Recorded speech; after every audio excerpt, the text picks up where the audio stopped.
All right, let's dive into the US auto market for 2025. There is a really fascinating story unfolding here. We're going to look at what's driving the economy, see which vehicles are totally dominating the roads, and uncover the surprising tension between what Americans are buying and what it actually costs to run those vehicles. Let's get right into it.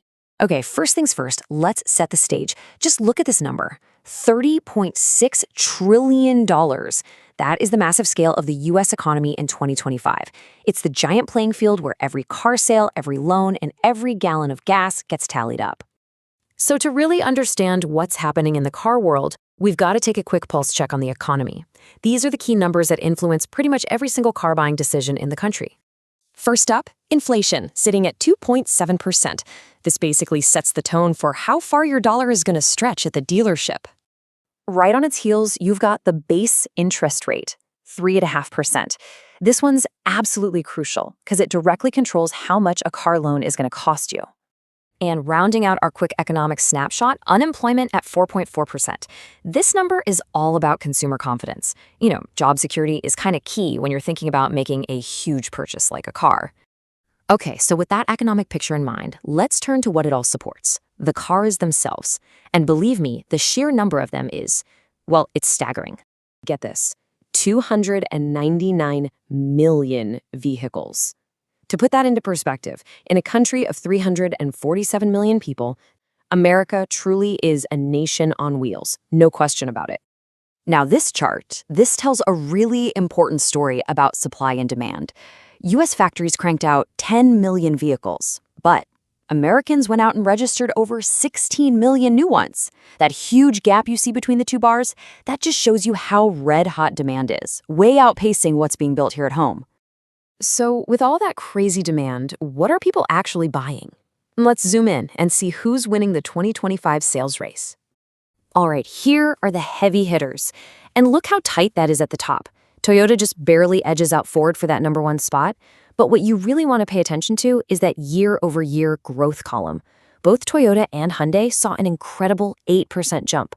Wow, that shows they have some serious momentum. And if you drill down to the specific models, the picture gets crystal clear. It is the age of the truck people. The Ford F-Series is still the undisputed king, and 3 of the top 5 bestsellers are pickups. I mean, sure, the RAV4 and CR-V show how strong the SUV market is, but trucks are undeniably the rulers of the road. Now, behind all these huge sales numbers are the corporations, the ones building and managing these massive fleets. Let's take a quick peek behind the curtain at who they are. The manufacturing landscape in the US is just incredibly diverse now. It's not just the classic American giants anymore. You've got international powerhouses and pure-play EV companies all building cars right here. All this competition on US soil is a huge driver of innovation and what's happening in the market. And we can't forget about the leasing giants. These companies are managing enormous fleets for businesses. They are massive buyers of new cars, and their decisions about when to sell those fleets, well, they have a huge ripple effect on the used car market for the rest of us. Okay, so let's bring all this home to the one thing every single driver thinks about, the cost, at the pump or at the plug. What does it actually cost to power these 299 million vehicles? So before we can compare the costs, we have to understand this one simple idea. According to the source, the energy you get from 1 liter of gasoline gets you about the same distance as the energy from 2 kilowatt hours of electricity. Think of it as our conversion rate. It's what lets us do a direct apples-to-apples comparison of fuel cost. And here it is, the bottom line.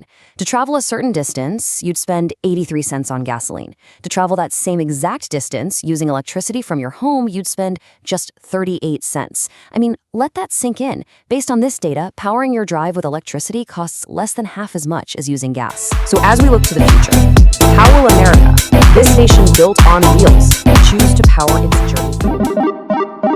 Fleet Mobility Today.